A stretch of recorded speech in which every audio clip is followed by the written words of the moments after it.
nothing on me. We won't be the same. Don't you call me up, cause we badly need this change. Yeah. Maybe I'm all out of hope. Could I find it when I go? Think we're only here to stay alive now. Funny, we ran out of kicks.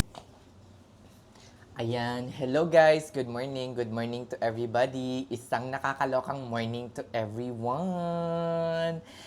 Hi, Shelak! Ayan, magkukwento lang ako guys ng mga nangyari sa akin for, last week, in the past couple of weeks, nung nag-travel ako sa New York. Share ko lang sa inyo yung mga nangyari sa akin. Of course, Shelak! Nakapagpahinga din, Diyos ko Lord. It's been almost like, siguro mga 6 months before ako nakaapak ng airport and pag-travel ulit. Nakakaloka, Diyos ko Lord. Nakakaloka itong dialysis na to. Ay, Diyos ko Lord. Gusto ko nang umalis. Char! Joke lang yan. Nababuryo ako sa schedule day. Bago pa lang ako umalis nun, as in, na-stress din ako kasi nag-book ako ng flight Friday and then on-call pala ako ng Thursday. Before ng flight ko, natawag ako for a stat or uncovered patients. Tapos, meron pang isa. Nakauwi ako umaga na. Diyos ko Lord, nakakaloka. Umaga na guys. And then, ang flight ko is around 12 or 2. Hindi naman 12. 2 p.m. Mga ganun. 2 p.m. yung flight ko. Diyos ko Lord. Katulog lang ako ng onte. And then, after that, lipad na. Supposedly, lilipad ako ng Saturday. Pero wala. Lumipad na ako ng Friday. Kasi nga mura. Mura yung flight, guys. Mura. Mura yung nakuha ko sa Friday instead of Saturday. Parang ganun. So, ang sinakyan kong aircraft or airlines is United, both ways. One of the reason kung bakit sumakay ako ng United is because in-endorse ko yung yung Delta Gold status ko into United. So, kailangan ko ng mag-flight ng United in order for that status match to be activated. If you have status guys from other airline, kagaya ko, meron akong Delta Gold, I'm eligible to, before siya mag-expire, I'm eligible to status match it to United Gold. Ano yung mga benefits na makukuha ko if I can status match my status from Delta to United? Kasi nga, konti lang yung mga flights dito guys ng Delta sa Houston and puro United. Kaya nag-decide ako na, sabi ko, i-status match ko na lang yung aking Delta Gold into United Gold. Instead of yung parang parang mag-aim ako for United Gold as in napaka-gastos, napakamahal, it takes a lot of flights before I can reach that status. So sabi ko, i-status match ko na lang through activating flight and some PQPs that I need to meet. So yun, sabi ko, kailangan kong mag-fly ng United na. So yun, ano yung nakukuha kong mga extra benefits with that United Gold? I get dalawang baggage allowance per free. You have Star Alliance Gold, in which if I fly Thai Airways, if I fly ANA, if I fly Turkish Airlines, I will have access to their lounges. Except dito syempre sa United. Kasi kahit Star Alliance Gold ka, kung nakuha mo yun through United, if you fly domestic flight here through United, you will not have lounge access. Anyway, I fly through United. The round trip flight to New York cost me around, grabe ang mahal no? Siguro mga nasa 300 plus ang ginastos ko. It's a 3 hours flight from Houston to New York. So, oh my God, 300, 150, siguro mga 7,000. 7,000 ba? hindi, 15,000 ang round trip. Diyos ko Lord, nakakaloka, 15,000 pesos round trip flight from Houston to New York. Tapos, ano pa, wala pa yung mga baggage allowance. Buti nga, meron akong United Explorer card, meron din akong mga, kung ano nung mga anik-anik, like, yung pabalik ko naman, meron akong, kasi meron akong isang baggage na dinala. Instead na i-hand carry ko lang, chinek-in ko. So, yun. Ang ginastos ko doon is 300 plus. Pagdating naman sa hotel, ang ginamit ko is points ko from IHG. I was able to spend around siguro mga nasa 97 or 93,000 points for 4 nights if I'm not mistaken. And then the 5th night is from my IHG Free Night Award na nakukuha ko every year.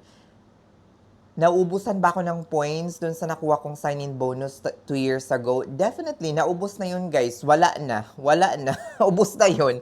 So, namimili ako ng points guys sa IHG. Every time meron silang 100% bonus. So, sa 93,000 points na yun guys, ang value nun is around siguro less than $500 for 4 nights na. Oh, imagine, 100,000, no? Less than $500 for 4 nights na sa Boco. At sa Times Square mismo ako, pag yung Boco Times Square is pagkalabas mo, lakad ka lang ng onte, Times Square. Nasa Times Square talaga yung hotel. Kaso, ang problema lang is napakaliit ng room, guys. Pero, kung aanuhin mo yun sa cash rate, aabot ka ng almost $1,000 sa 4 nights pa lang. So, imagine niyo guys, ang laking tipid talaga ng nagagawa ng points sa akin kasi nga, almost nakakat siya in half. Because the 3rd night will be free. Ang binayaran ko lang is first 3 night. The 4th night is for free. Since meron akong IHG One Reward Premier Credit Card na binabayaran ko ng $99 per year, but it gives me 40,000 bonus points per year na pre-night award. So, yun. Di din ako madalas na mag-travel ngayon, pero kasi nga dahil sa schedule. Diba? Nakakaloka. Nakakaloka itong dialysis. Diyos ko, Lord. Ay, kakabwisit, no? So, yun. Grabe ang liit ng hotel sa New York. Uy, as in, yung parang ang hirap mismo magbukas ng luggage. Yeah, yung bed, okay, malaki naman, king size bed. Pero as in, napakaliit ng space. Yung personal space for opening your luggage. Yung banyo, napakaliit din. Diyos ko Lord, nakakaloka as in. On my first day, wala kami masyadong ginawa kasi nga, ang dating ko nun is 7 p.m. pa. 7 p.m. na ako dumating ng New York and then kinabukasan pa darating yung mga friend ko. So, nagpahinga lang ako, hindi ako nag-roam around masyado, bumili lang ng dinner, nadaanan ko yung Times Square and then go back to the hotel. The next day, me and my friend, at saka yung isang friend niya ay we visited the Times Square. That's not my first time, pero ibang-iba pala on your second time around. Like, pinagkaiba. Parang wala naman. Parang iba lang talaga ang feel na nasa heart of, New York. Yung parang nasa Times Square ka. As in, nakakaloka. Ibang-iba yung feeling nung naranasan ko yung the last time. Kasi last time, nag-stay kami sa outside of Times Square, which is, parang hindi magandang place yun. Nasa Bronx ba yun? Yung Bronx, delikadong area, nakakaloka. Kasi nga, purita pa. Diba? Airbnb lang kami noon. So, ibang-iba talaga yung feel kapag doon ka mismo nagstay sa Times Square. Though yung pinakamalaking disadvantage lang talaga is yung hotel. Napakaliit ng mga hotel sa Times Square and sa Midtown Manhattan. Ewan ko kung buong New York ay maliit talaga yung hotel. Pero as in yun talaga yung naging yung parang di ko nagustuhan yung hotel. To be honest. Kasi syempre, siguro nasanay na ako na medyo malaki yung room, malaki yung comfort room, malaki yung tapos doon sa ano sa New York, grabe, as in super liit ng hotel. So, yon. On our first night, yon, nag-roam around lang, mga ganyan-ganyan. Supposedly, magna-night bus tour kami on that day. Kaso, di na nagawa kasi siguro dahil pagod na pagod. Pagod na, oy. On the first night, saan ba kami bumisita ba kami sa sa Chinatown? Parang hindi. Yon. Yung mga activities na ginawa namin sa New York, ganun din, bumisita sa Times Square. Since first time ng kaibigan ko, pumunta kami ng Statue of Liberty. Nag-avail kami ng Statue of Liberty cruise, which is siguro around $26. Nag-dock mismo yung boat or yung ship sa Staten Island, sa Ellis Island, yon. Nag-dock mismo doon and then we roam around. Maganda naman, it's not my first time, definitely. Yung first na punta ko is, nakaka-amaze. The second time around, parang okay lang, sakto lang. Di na masyadong nakaka-amaze. Charis. Oo, the second time, dili na talaga siya na nakaka-amaze ng sobra. Pero nung first time ko, nung 2023, as in na-amaze talaga ako sa Statue of Liberty. Finally, ganon, di ba? Pero the second time around, okay lang, parang relaxation. Parang itong trip na to, kasi second time ko na sa New York, parang naging lang siya, parang relaxation mode, mga ganyan. Pero there are things naman na hindi ko pa nagagawa nung first visit ko. Like, for example, hindi ko na-experience yung night bus tour sa New York before. It was so beautiful naman, seeing the scenery, yung parang night sa New York City mismo, yung makita mo yung bridge, yung Manhattan Bridge, yung Brooklyn Bridge, yung whole Times Square at night, madadaanan mo siya through bus tour. It was so nice. Yung parang ang ganda ng view, nakaka-relax. Yun nga lang, wala siyang I don't know with the other bus tour, pero ang namin is, Top View ba yung company na na-availan namin. It just cost us like $29. Makikipag-hagel ka, guys. Guys, huwag kayong papauto kasi ang first offer nila is siguro mga around 40, mga $40, $60, mga ganyan. Tapos hanggang sa maibaba nila sa last price, which is $29. Wala siyang tour guide, maririnig nyo lang siya, bibigyan kayo ng headset, tapos i-connect nyo siya doon sa bus. Tapos maririnig nyo habang may maririnig kayong guide instruction or, history about Manhattan, about Brooklyn Bridge, about mga ganun, about New York, habang umaandar yung bus. Wala siyang live. Meron akong na-experience na na live, live tour guide sa isang bus tour nung nasa Miami pa. Ang ganda nun. As in, mas maganda kung may live talaga. Pero siguro, hindi nagagawa sa New York kasi nga, di ba, napaka-high ng, I don't know, baka nagtitipid lang sila or hindi lang talaga maganda yung service doon sa napuntahan naming bus tour. Pero ang alam ko sa ibang Big C bus, I don't know kung merong actual tour guide talaga. Pero doon sa amin, wala. Parang pinasyal lang kami. Nagpaikot-ikot lang, oy. $29. Shalak. Ayun. Tapos, ano pa yung mga napuntahan namin aside from that? Vanderbilt. Napakaganda rin nun, guys. Yung parang, pero grabe, ang mahal ng ticket. Diyos ko, Lord. Ang ticket nasa, magkano ba yung binayad namin?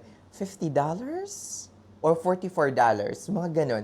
Mga 40, siguro around, close to $50 na siya. Kasi ang binayad ng friend ko is nasa mga 37 pounds. Pounds kasi yung gamit nila. So, medyo mas angat yung currency nila. So, siguro mga nasa $44 or $46 yung binayad namin sa Vanderbilt. Pero okay naman. It was a general admission. But it was so nice. Napakaganda ng view sa taas. Parang mirror eme siya. Tapos merong mga balloon-balloon na. Nag-enjoy talaga ako doon. Uy. Nagpahiga-higa pa ako tapos nag-aaral ng balon-balon. Uy! Very nice. Napakaganda in fairness. Pumunta kami ng araw in which yun yung malaking pinagsisisihan ko na sana or hindi na plano ng maayos. Sana sabi ko sa friend ko, sana pumunta tayo ng evening kasi mas maganda ng evening. Siguro mas mahal lang ng ticket, yung ticket price ng onte. Pero much worth it siya. Pero okay na rin, at least nakabata kami ng Vanderbilt. Tapos yun, ano pa yung mga napuntahang site namin? Napuntahan ko na rin yung Empire State Building, yung Spire, mga ganun, before. Tapos yung friend ko, nagyayaring pumunta ng, ano to? Pumunta ng 9/11. Yun, 9/11.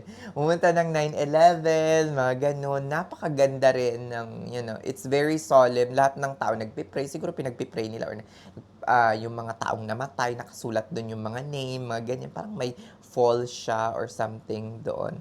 So, maganda naman. Yun nga lang guys, grabe.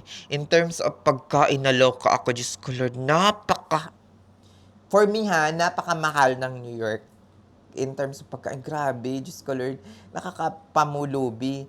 $20 to $30.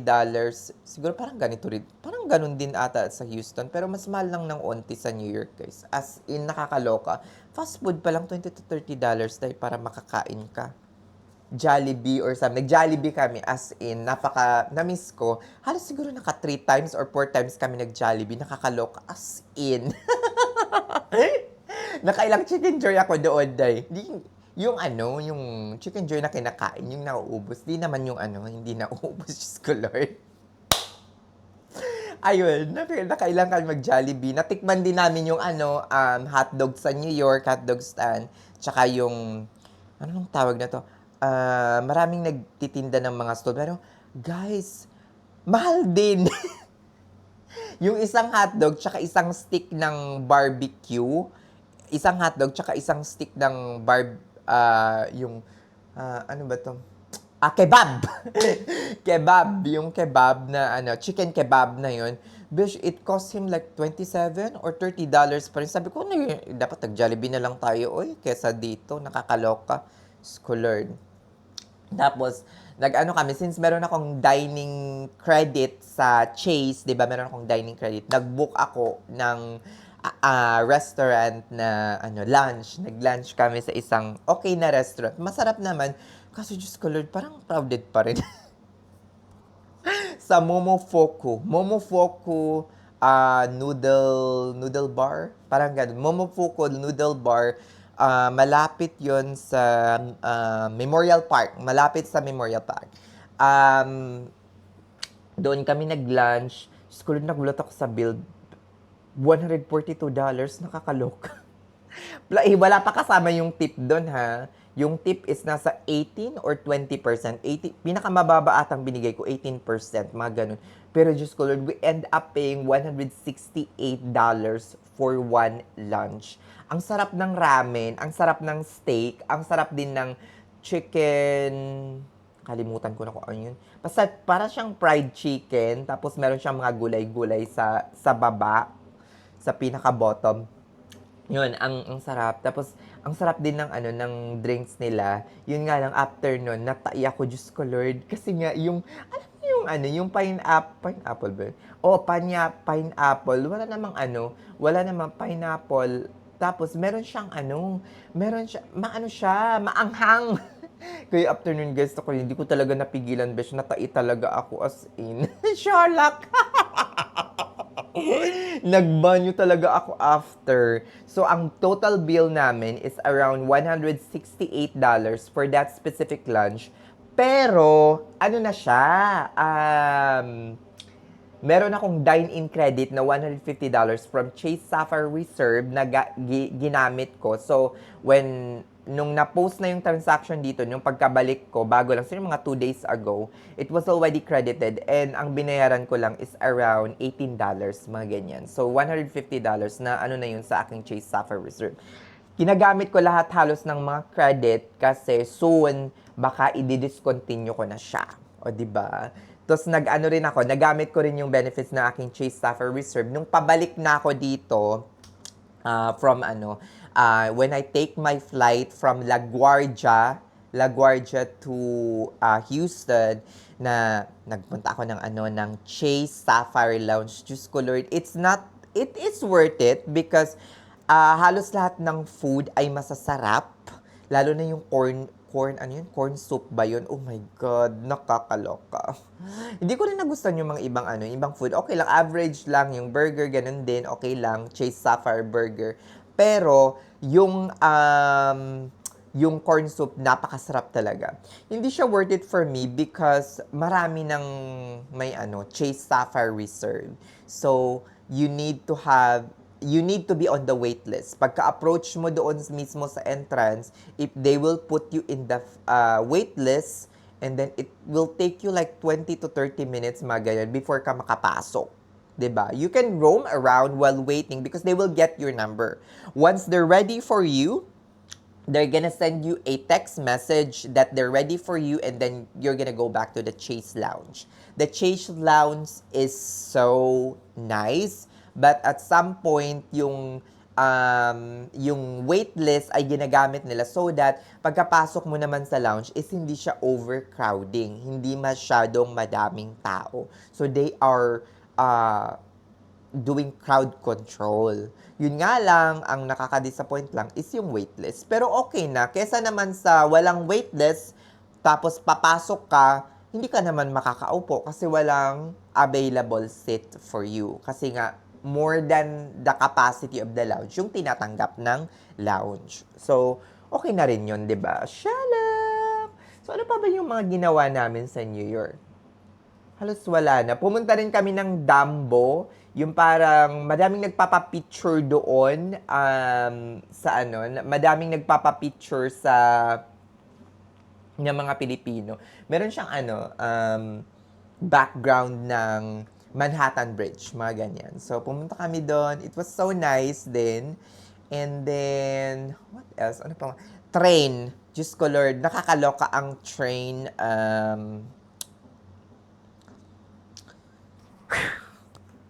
Ilang beses kami nawala.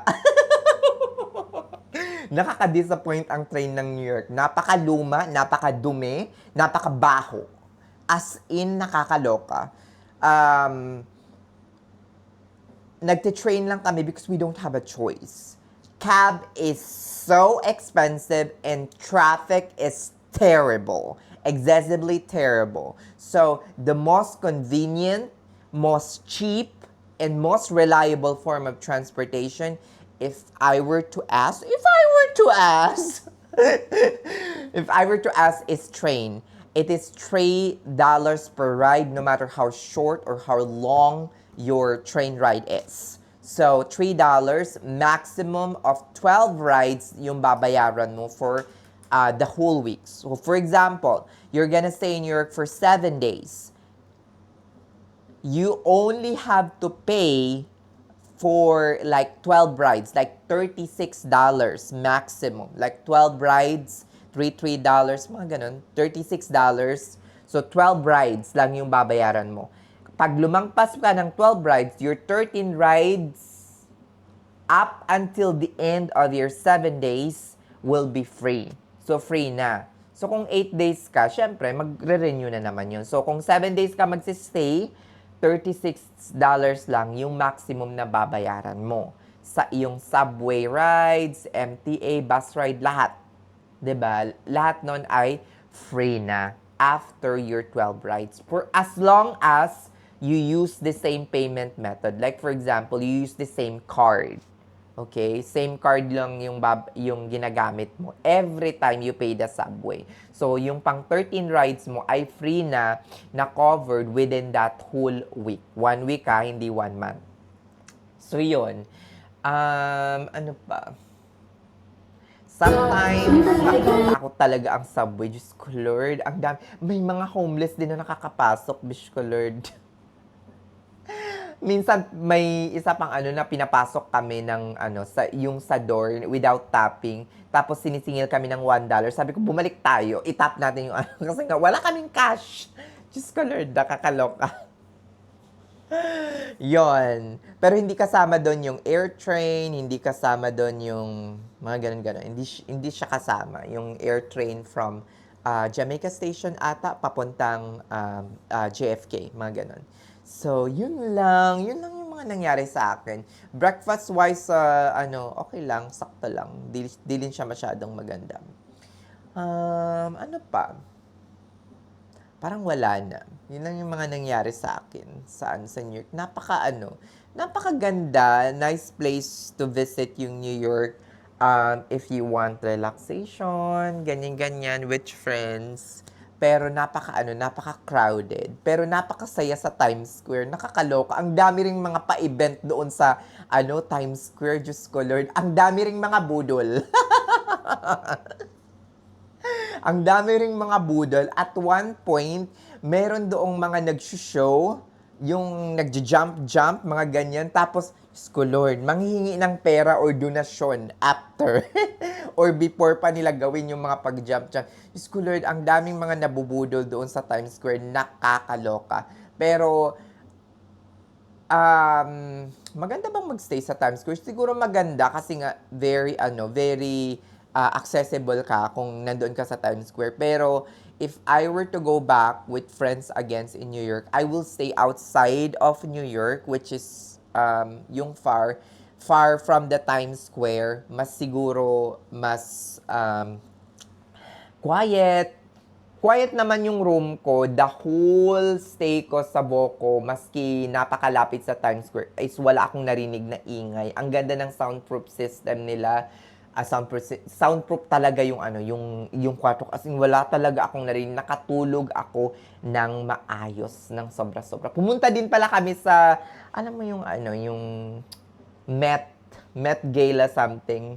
Diyos ko Lord, hindi ko alam nun before sabi ng friend ko. Dito nagwo-walk yung mga superstar, mga ganyan. Akala ko nga walk of fame yun. Sabi ko, meron ba dong mo ko? Hindi, kailangan natin mapuntahan yung Met. Sherlock! Di alam, pero nag-New York. Sherlock. O siya, sige na hanggang dito na lang yung aking kwento about my trip to New York, guys. Sana meron kayong na-enjoy niyo yung kwentuhan natin for today's video and have a great day. Sana makapagpagupit na ako. Diyos ko, Lord. Haba na ng buhok ko. Sherlock. Have a great day. Bye-bye.